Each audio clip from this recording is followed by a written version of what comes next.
নমস্কার বন্ধুরা, ইন্দ্রাণীজ কিচেনের আরও একটা নতুন ভিডিওতে সকলকে স্বাগত জানাই। তো আজকে আমি শেয়ার করছি দই কাতলার রেসিপি। তো বন্ধুরা, রেসিপিটা বানাতে কোনো রকম ঝামেলা নেই, একদম অল্প সময়ের মধ্যে সহজেই রেসিপিটা বানিয়ে নেওয়া যায়। যে কেউ মাত্র একবার দেখলে কিন্তু বানিয়ে নিতে পারবেন। তো বন্ধুরা দেখুন, এখানে রেসিপিটা বানানোর জন্য আমি নিয়েছি পরিমাণ মতো মাছ, 3 থেকে 4 পিস মতো মাছ আমি নিয়েছি।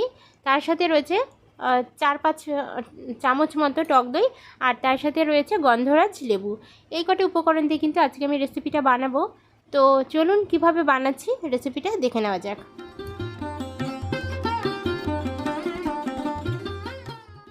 তো বন্ধুরা দেখুন, মাছটাকে প্রথমেই আমি ম্যারিনেট করে নেব, আর তার জন্য দিয়ে দিচ্ছি লেবুর রস। একটু লেবুর রস দিয়ে মাছটাকে যদি একটু মাখিয়ে নেওয়া যায়, এতে করে মাছের যে আষ্টে গন্ধ সেটা কিন্তু চলে যায়। আবার কাতলা মাছে অনেক সময় কি হয়, কাদার গন্ধ পাওয়া যায়, সেটাও কিন্তু আর থাকে না। তো অবশ্যই কিন্তু একটু লেবুর রস দিয়ে মাছটাকে ম্যারিনেট করতে হবে।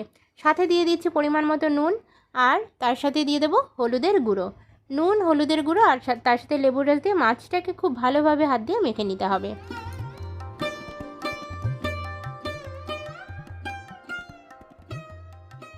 মাছটাকে খুব ভালোভাবে ম্যারিনেট করে নিয়ে 5 মিনিটের জন্য রেস্টে রেখে দিয়েছি। এদিকে দেখুন, আমি ওভেনে কড়াই বসিয়ে দিয়েছিলাম। কড়াইটা খুব ভালোভাবে গরম করে নিয়ে তাতে সর্ষে তেল অ্যাড করে দিয়েছি। আজকের রান্নাটা কিন্তু আমি করছি সর্ষের তেলে, তবে আপনারা চাইলে যে কোনো তেল দিয়েই রান্নাটা করতে পারেন। তেলটাকে খুব ভালো করে গরম করে নিয়ে তার মধ্যে মাছগুলোকে অ্যাড করে দিচ্ছি। একটা একটা করে মাছ দিয়ে মাছটাকে খুব সুন্দরভাবে এপিট ওপিট করে ভেজে নিতে হবে।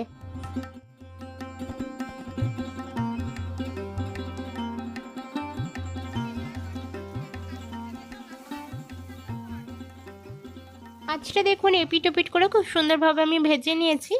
এবার আমি মাছটাকে একটা আলাদা প্লেটে নামিয়ে নিচ্ছি।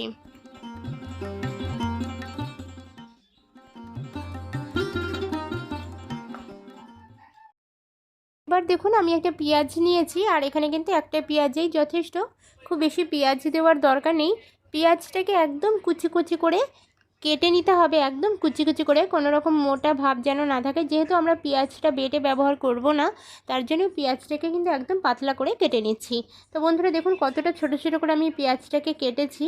এবার আমি পেঁয়াজটাকে একটা আলাদা বাটিতে তুলে নিচ্ছি।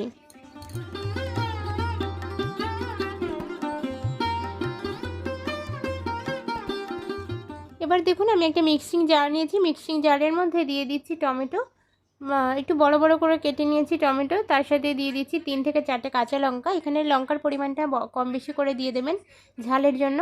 আর দিয়ে দিচ্ছি রসুন, 7-8টা মতো রসুনের কোয়া। আর তার সাথে দিয়ে দিচ্ছি আদা। এটা 2-3 পিস আদা আমি একটুখানি ছোটো ছোটো করে কেটে নিয়ে দিয়ে দিচ্ছি। এই কটা জিনিস খুব ভালোভাবে একটা মিহি পেস্ট বানিয়ে নিতে হবে। একটু জল দিয়ে বাটবো, তাতে করে বাটাটা কিন্তু খুব ভালোভাবে মিহিভাবে সম্ভব হবে। তো বন্ধুরা দেখুন, বেটে নিয়ে আমি ফিরে এলাম, একদম মিহিভাবে এভাবে বেটে নিলাম। এবার আমি মাছ ভাজার পরে যে তেলটা অবশিষ্ট ছিল তার সাথে আর সামান্য একটু তেল আমি অ্যাড করে দিয়েছি। তেলটা খুব ভালোভাবে গরম করে নিচ্ছি। তেলটা দেখুন 1-2 মিনিট নাড়াচাড়া করে গরম করে নিলেই খুব সুন্দরভাবে গরম হয়ে যাবে। এরপরে এর মধ্যে আমি ফোড়নে অ্যাড করে দেবো সাদা গোটা জিরে, একটু গোটা জিরে, এবং তার সাথে একটু গরম মশলা দিয়ে আজকের যদি ফোড়নটা ব্যবহার করা হয় তাহলে কিন্তু রেসিপিটার টেস্ট অনেকগুণ বৃদ্ধি পাবে। তো দেখুন, জিরাটা একটু হালকা করে ভেজে নিয়েছি। তারপরে এর মধ্যে গোটা গরম মশলা আমি ফোড়নে দিয়ে দিয়েছি। লং, দারচিনি আর তার সাথে লবঙ্গ রয়েছে। এই কটি জিনিসই কিন্তু যথেষ্ট গোটা গরম মশলার মধ্যে, আর কোনো কিছুটি দেওয়ার প্রয়োজন নেই। হালকাভাবে ফোড়নটাকে নাড়াচাড়া করে নিতে হবে। আর এখানে দেখুন, আমি 2টো শুকনো লঙ্কাও কিন্তু ফোড়নে অ্যাড করেছি। এবার ফোড়নটা থেকে যখন মিষ্টি একটা গন্ধ বের হবে, ঠিক তখনই এর মধ্যে পেঁয়াজ কুচি অ্যাড করে দিতে হবে। তো আমি এখানে যে পেঁয়াজটা কুচিয়ে নিয়েছিলাম, সেই কুচানো পেঁয়াজটাকে অ্যাড করে দিয়েছি। খুব ভালোভাবে পেঁয়াজটাকে একটু ভেজে নিচ্ছি। আর বন্ধুরা, পেঁয়াজটা ভাজার সময় অবশ্যই গ্যাসের ফ্লেমটাকে একটু হাই করে দিয়েছি, যাতে পেঁয়াজটা খুব সুন্দরভাবে তাড়াতাড়ি ভাজা হয়ে যায়।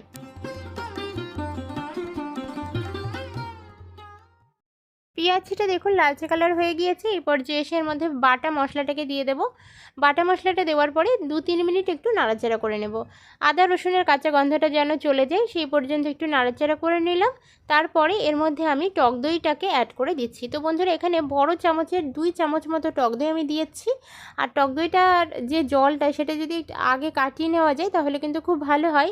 এতে করে টক দই কড়াইতে দেওয়ার পরে তেলের মধ্যে কিন্তু জলটা আর ছাড়বে না। সেই কারণে টক দই থেকে আগেই কিন্তু জলটা আমি ছেঁকে নিয়েছি। এবার টক দইটা দেওয়ার পরে খুব ভালোভাবে মশলার সাথে এটাকে আমি মিশিয়ে নিচ্ছি।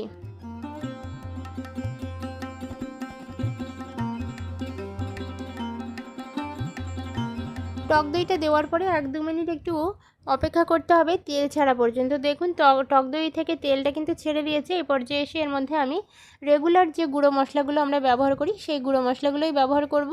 তো প্রথমে হলুদের গুঁড়ো দিয়ে দিচ্ছি, সাথে দিয়ে দিচ্ছি 1/2 টেবিল স্পুন পরিমাণ জিরের গুঁড়ো এবং ধনিয়ার গুঁড়ো, এবং একই সাথে আমি দিয়ে দেবো খুব সুন্দর একটা কালার আনার জন্য কাশ্মীরি রেড চিলি পাউডার। তো কাশ্মীরি রেড চিলি পাউডার দিলে কালারটা কিন্তু খুব সুন্দর আসবে। আর তার সাথে আমি দিয়ে দিচ্ছি সামান্য একটু রেড চিলি পাউডার ঝালের জন্য। তো এই কটা জিনিস দিয়ে দিলাম। আর এখানে যেটা বলে রাখি, কাশ্মীরি রেড চিলি পাউডারটা কিন্তু ঝালের জন্য ব্যবহার হয় না, কালারের জন্য ব্যবহার হয়। সমস্ত মশলাগুলো দেওয়ার পরে খুব সুন্দরভাবে মশলাটাকে কষাতে থাকতে হবে। যতক্ষণ না পর্যন্ত মশলা থেকে তেল ছেড়ে দেবে ততক্ষণ কিন্তু কষাতে হবে। একটু ধৈর্য নিয়ে হাতে সময় নিয়ে এই কাজটা করতে হবে। যদি মনে হয় যে তলার থেকে ধরে যাচ্ছে তাহলে কিন্তু অবশ্যই জলের ছেটা দিয়ে দিয়ে মশলাটাকে কষিয়ে নিতে হবে। তো আমি মোটামুটি একটু জলের ছেটা দিয়ে দিয়ে মশলাটাকে অনেকক্ষণ ধরে কষিয়ে নিয়েছি, 3-4 মিনিট ধরে। তারপরে দেখুন ফাইনালি কিন্তু মশলাটা কষানো হয়ে গিয়েছে। আর দেখুন কত সুন্দরভাবে তেলটাও কিন্তু রিলিজ হয়েছে। তো একটু কাশ্মীরি রেড চিলি পাউডার দেওয়ার ফলে কালারটাও কিন্তু অসাধারণ এসছে বন্ধুরা। তো অবশ্যই কিন্তু কাশ্মীরি রেড চিলি পাউডারটা ব্যবহার করবেন, এতে করে কালারটা কিন্তু খুবই সুন্দর আসবে, দেখতে অসাধারণ লাগবে। খুব ভালোভাবে মশলাটার সাথে আমি কষিয়ে নিয়েছি, মশলা থেকে একদম তেল ছেড়ে দিয়েছি। এই পর্যায়ে এসে এর মধ্যে আমি সামান্য পরিমাণ অ্যাড করে দিচ্ছি চিনি। যেহেতু টক দইয়ের ব্যবহার হচ্ছে তার জন্য অবশ্যই কিন্তু একটু চিনির ব্যবহার করতে হবে। তো 1/2 টেবিল স্পুন পরিমাণ চিনি দিয়েছি। চিনিটা কিন্তু বুঝে দিতে হবে, বেশি পরিমাণ চিনি পড়ে গেলে কিন্তু টেস্টটা কিন্তু একদম মিষ্টি চলে আসবে। তো সেই কারণে 1/2 টেবিল স্পুন পরিমাণ চিনি এখানে দিয়ে দিলাম। চিনিটা দেওয়ার পরে খুব ভালোভাবে আরও একটুখানি নাড়াচাড়া করে মিশিয়ে নিলাম, এবং ফাইনালি এর মধ্যে আমি জল অ্যাড করে দিচ্ছি। আজকের রেসিপিটা কিন্তু কোনোভাবেই ঝোলের রেসিপি নয়, সুতরাং জলটা কিন্তু বুঝে অ্যাড করতে হবে। সেমি গ্রেভি হিসেবে রেসিপিটা তৈরি হবে। তো সেই কারণে বুঝে কিন্তু এখানে জলটা দিয়ে দিতে হবে। আমি ছোটো গ্লাসের 1 গ্লাস জল দিয়ে দিয়েছি। দেওয়ার পরে জলটা ফুটে ওঠা পর্যন্ত অপেক্ষা করতে হবে।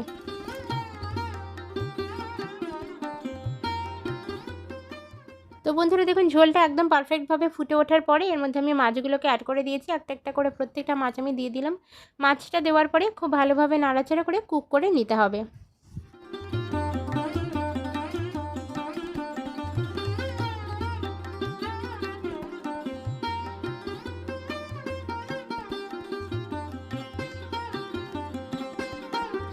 তো আমি ঢাকনা চাপা দিয়ে দিয়েছিলাম, 5 মিনিট মতো ঢাকনা চাপা দিয়ে কুক করে নিয়েছি। আর তারপরে দেখুন এখানে ঝোলের পরিমাণটা কিন্তু একদম ঠিকঠাক এসছে, পারফেক্ট গ্রেভিটা তৈরি হয়ে গিয়েছে। একটু শুকনো শুকনো করে আজকের রেসিপিটা আমি বানাচ্ছি, তবে আপনারা চাইলে কিন্তু আরেকটু ঝোলও রাখতে পারেন, যেমন কনসিস্টেন্সিটা একদম নিজেদের পছন্দ মতো রেখে দেবেন। তারপরে এখানে ফাইনালি এসে আমি সামান্য পরিমাণ একটুখানি গরম মশলার গুঁড়ো ছড়িয়ে দিচ্ছি, খুবই সামান্য মাত্রায়। গরম মশলার গুঁড়ো খুব বেশি দেওয়ার প্রয়োজন নেই, যেহেতু আমরা গোটা গরম মশলা ব্যবহার করেছিলাম, তার জন্য এখানে কিন্তু খুবই সামান্য একটু গরম মশলার গুঁড়ো দিয়ে দিচ্ছি। দেওয়ার পরে গ্যাসের ফ্লেমটাকে বন্ধ করে গরম গরম ভাতের সাথে পরিবেশন করেছিলাম। তো আজকের রেসিপিটা দেখে কেমন লাগলো কমেন্ট সেকশানে জানাতে ভুলবেন না। ভালো লাগলে অবশ্যই কিন্তু একটা লাইক করার অনুরোধ রইল। আর এরকমই সাধারণ ঘরোয়া রান্নাবান্নার রেসিপি দেখার জন্য আমার চ্যানেলটাকে সাবস্ক্রাইব করে বেল আইকন এবং নোটিফিকেশান অল করে রাখার অনুরোধ রইল। তাতে করে যখনই আমি কোনো নতুন ভিডিও আপলোড করব সবার আগে কিন্তু আপনার কাছে পৌঁছে যাবে। তো বন্ধুরা ভিডিওটা সম্পূর্ণ দেখার জন্য অসংখ্য ধন্যবাদ। দেখা হচ্ছে পরবর্তী ভিডিওর সাথে, ততক্ষণের জন্য সকলে খুব ভালো থাকুন, সুস্থ থাকুন। ধন্যবাদ।